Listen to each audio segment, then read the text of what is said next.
Hello students, first of all, I hope you all safe and healthy at home. So without any more delay, let's start our first lecture, plus 2 history. Lesson first, bricks, beads and bones, Harappan civilization. हमारी plus 2 के अंदर total 15 lesson है। 15 lesson divide into 3 books. पहली books में 1, 2, 3, 4 lesson है, जिसे हम बोलते हैं एंशियंट हिस्ट्री। सेकंड में 5, 6, 7, 8, 9 5 लेसन है, जिसको हम बोलते हैं मिडिवल हिस्ट्री। थर्ड जो अपनी बुक है उसको बोलते हैं modern world history. Modern history के अंदर 6 लेसन है। तो इस तरह बेटा अपनी टोटल जो लेसन है वो 15 है। 15 लेसन में से 14 लेसन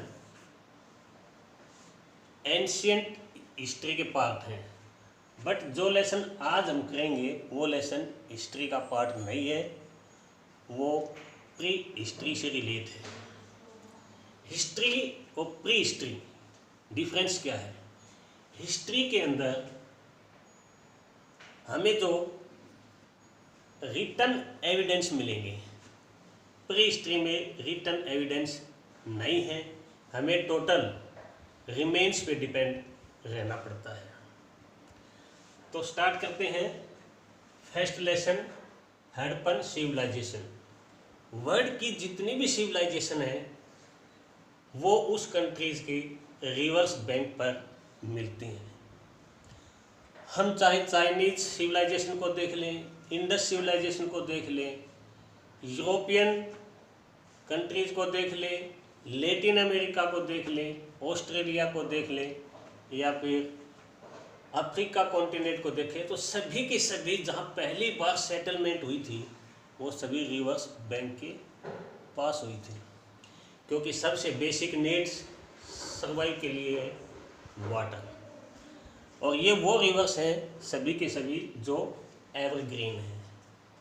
तो आज हम करते हैं lesson first, Harappan civilization, bricks, beads and bones. Total lesson यहाँ ईद के चारों ओर चलेगा। ब्रिक्स, इंडस सिविलाइजेशन के लोग किस तरह की ब्रिक्स यूज़ करते थे? ब्रिक्स उनकी मड से बनी थी या बेक ब्रिक्स थी? वो लोग बीड्स मन के किस तरह के यूज़ करते थे? वो टेराकोटा के होते थे या मेटल के होते थे? ये भी हम समझेंगे। बोन्स, उस टाइम वो लोग, बोन्स हमें ये बताती हैं कि वो लोग किन किन एनिमल्स के साथ रहते थे। तो टोटल लेसन इनके ब्रिक्स, ब्रीड्स और बोन्स के साथ चलेगा। बेटा हड़प्पन सिविलाइजेशन से पहले इसको हम इंडस सिविलाइजेशन कहते थे। इंडस सिविलाइजेशन क्यों कहते थे? क्योंकि इसके सभी साइट्स इंडस रिवर्स के आसपास जो हमें मिली, इंडस रिवर। स्टार्टिंग में आर्कोलॉजिस्ट ने जो एक्सकेवेशन किया है वो हड़प्पा, मोहनजोदड़ो, चन्हुदड़ो, बालाकोट, इन साइट का किया है। तो ये सभी की सभी साइट्स इंडस रिवर के आसपास थी, तो उन्होंने इसका नाम इंडस सिविलाइजेशन रखा। लेकिन बाद में इंडस रिवर से काफ़ी दूर इन्हीं जो सेटलमेंट हैं, इन्हीं ऐसे ही कल्चर के लोग हमें आलमगीरपुर, हमें धोलावीरा, हमें रंगपुर, हमें अफ़गानिस्तान के अंदर सार्थुगाई में भी सेम कल्चर के लोग मिले हैं।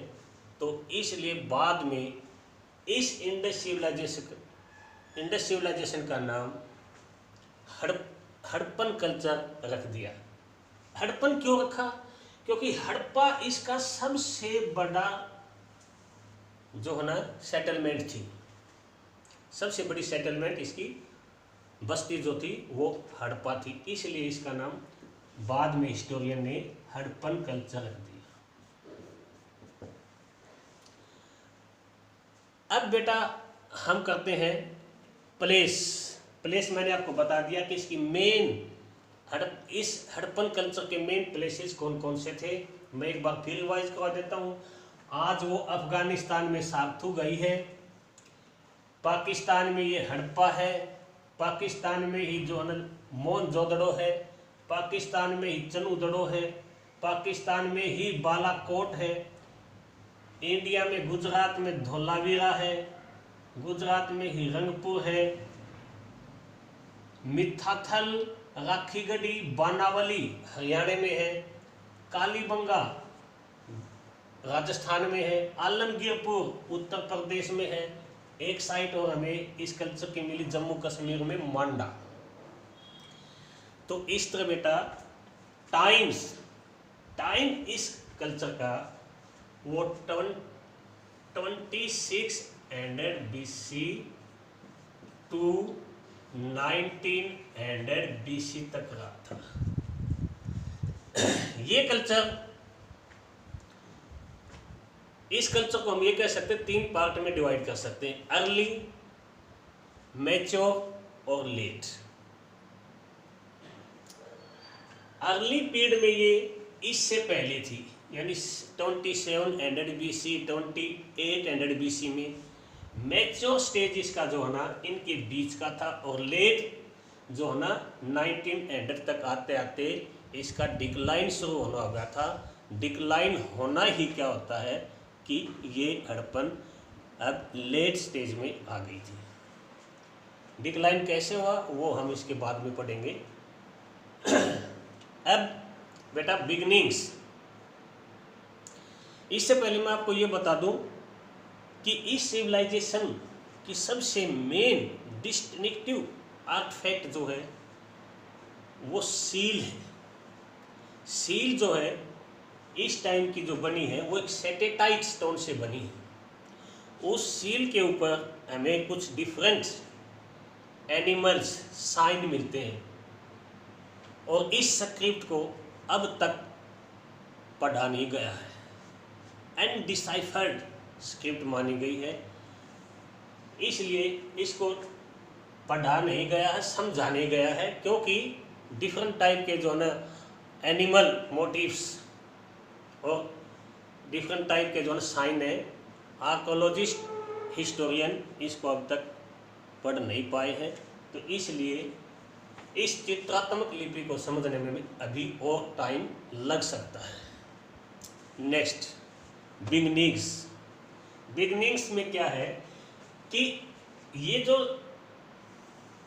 हड़प्पन कल्चर का जो एरिया है, इससे पहले भी यहाँ पर कुछ कल्चर के लोग रहते थे। उनकी पोट्री अलग टाइप की जो ना होती थी। आर्कोलॉजिस्ट ने पाया है कि जब उनका एक्सकेवेशन हुआ है यहाँ पर, आर्कोलॉजिस्ट ने ये पाया है कि यहाँ पर हड़प्पन सिविलाइजेशन से पहले जो सिविलाइजेशन थी वो लोग एनिमल एग्रीकल्चर से जानकारी रखते थे, क्राफ्ट्स पर्सन भी थे वो,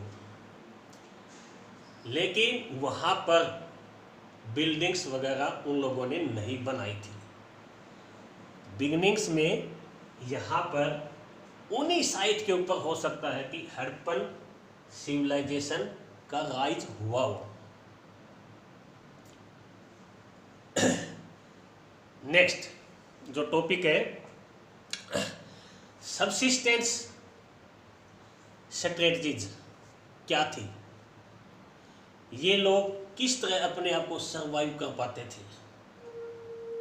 आर्कोलॉजिस्ट जब किसी साइट का एक्सकेवेशन करता है तो अकेला वो नहीं होता, उनके पास उस स्पेशलिस्ट टीम होती है। उस टाइम डिफरेंट टाइप की ग्रेनरी जो मिली है तो उससे रिलेट बोटनिस्ट, आर्कियोबोटनिस्ट भी उनके साथ होते हैं, तो उनको पाया है कि उस टाइम डिफरेंट टाइप की जो है ना ग्रेनरी वो लोग उनको शो करते थे। उनमें से मेन जो है ना बार्ली, व्हीट, लेंटिन, सीसन, ये चीज़ें जो है ना इनकी एग्रीकल्चर पॉसिबल है, वो लोग करते होंगे। नेक्स्ट, आर्कियोलॉजिस्ट भी ये बताते हैं कि यहाँ पर वो लोग डिफरेंट टाइप के एनिमल से भी कनेक्ट थे, क्योंकि जो बोन्स मिली हैं वो गोट की, बैफेलो की, और हम कह सकते हैं काव, इनकी जो ना बोन्स मिली हैं, तो वो लोग कहीं ना कहीं इनसे भी, इनको भी जो है ना वो पालते होंगे।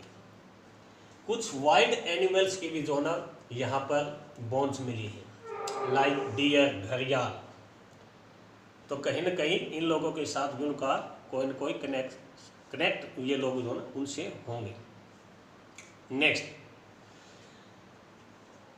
नेक्स्ट जो टॉपिक है बेटा, अब एग्रीकल्चर टेक्नोलॉजी, कि वो लोग एग्रीकल्चर कैसे करते थे, या करते थे या नहीं करते थे। एक्सकेवेशन से पता चलता है कि ये लोग एग्रीकल्चर करते थे। हमें जितनी ये साइट हैं, इनमें से कुछ साइट में हमें ये एविडेंस मिले हैं कि वो लोग एग्रीकल्चर करते थे। हमें कालीबंगा राजस्थान में हमें एक टेराकोटा प्लाव मिला है, पक्की मिट्टी का एक हल मिला है। इसके साथ साथ कालीबंगा के साथ साथ जो है ना बानावली, राखीगढ़ी में हमें कुछ ऐसे एविडेंस मिले हैं कि वो लोग जो है ना एग्रीकल्चर करते होंगे। टेराकोटा बुल मिली है, एक ऐसी मोटिव्स मिली है जो टेराकोटा की है, तो ये इंडिकेट करते हैं। यहाँ पर कालीबंगा में हमें एक ऐसा एक फील्ड मिला है जहाँ पर फैरोज राइट एंगल पर काटती हैं। अभी ये कंफर्म नहीं हुआ है कि ये लोग जो है ना शो कैसे करते थे, ग्रेनरी का जो है ना ब्रॉडकास्टिंग करते थे, तो कहीं ना कहीं कुछ एविडेंस हम कह सकते हैं कि ऐसे मिले हैं। सार्तुघई अफगानिस्तान के अंदर जो सेमी एरिड एरिया है, यहाँ पर हमें कैनाल्स के एविडेंस मिले हैं। राजस्थान और लोथल में हमें टैंक रिजर्वर्स मिले हैं कि ये लोग वाटर हार्वेस्टिंग कर लेते थे और बाद में नीड के अकॉर्डिंग उस वाटर का इरिगेशन में यूज़ करते थे। तो इस तरह ये लोग अपने आप को सर्वाइव करने के लिए इन लोगों ने एग्रीकल्चर भी करनी शुरू कर दी थी। नेक्स्ट जो टॉपिक है क्या है, हाउ आर्टिफैक्ट्स आर आइडेंटिफाइड। जो आर्टिफैक्ट्स मिले हैं, आर्टिफैक्ट को ये कैसे आइडेंटिफाई करते हैं। आज के कॉन्टेक्स्ट में हम समझें तो आज हम घरों में देखते हैं, या आज नहीं, हम मान सकते हैं कि आज से 30 इयर्स पहले तो घरों में चक्की होती थी, क्वेर्न। तो बेटा आर्कियोलॉजिस्ट जब एक्सकेवेशन करते हैं, एक्सकेवेशन करते करते कोई स्टोन कॉन्वेक्स का स्टोन कोई वहाँ पर मिल जाता है, तो आज के कॉन्टेक्स्ट में समझा जाता है कि ये लोग जो ना क्वेरी चक्की का यूज करते थे। इसके साथ साथ ये स्पाइसेस को मिक्स करने के लिए भी स्टोन का यूज करते थे। तो इस तरह आज के कॉन्टेक्स्ट में उस टाइम की इन चीज़ों को आइडेंटिफाई किया जाता है।